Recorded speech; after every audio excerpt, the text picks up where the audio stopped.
पुण्याचा जर विचार केला तर बिडकर यांचा पत्ता कट झालेला असं आता क्लिअर दिसतंय.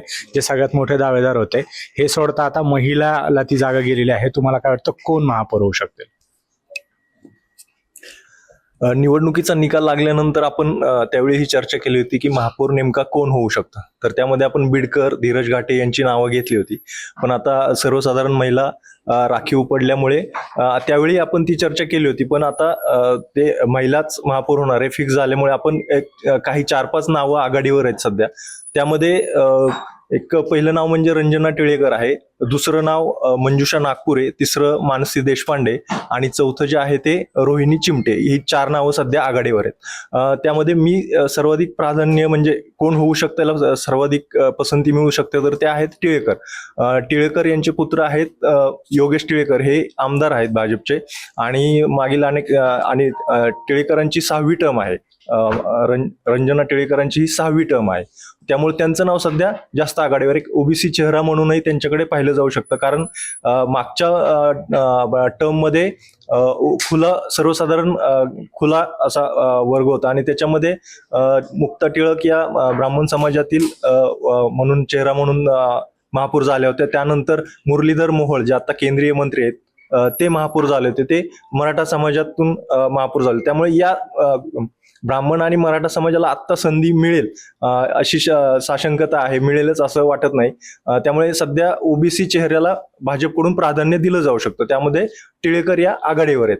दुसरं नाव जे आहे ते नागपूर यांचं, ते आता बिनविरोध निवडून आलेले आहेत, त्यांची 2री टर्म आहे आणि कट्टर हिंदुत्ववादी चेहरा म्हणून त्यांच्याकडं पाहिलं जात आहे. तिसरं जे नाव आहे ते मानसी देशपांडे, त्या राज्यमंत्री ज्या आहेत माधुरी मिसाळ यांच्या नातेवाईक आहेत. त्यांची ही हॅट्रिक आहे, यावेळेस त्या सलग तिसऱ्यांदा निवडून आल्यात. त्यामुळे त्यांचंही नाव चर्चेत येऊ शकतं. आणि चौथं जे आहे त्या रोहिणी चिमटे आहेत, त्याही आघाडीवर आहेत. त्यांचीही मला वाटतं 2री टर्म आहे, पहिली की 2री आता सांगता येणार नाही, पण त्यांचंही नाव सध्या चर्चेत आहे. त्या अनुसूचित जमाती या प्रवर्गातून आहेत.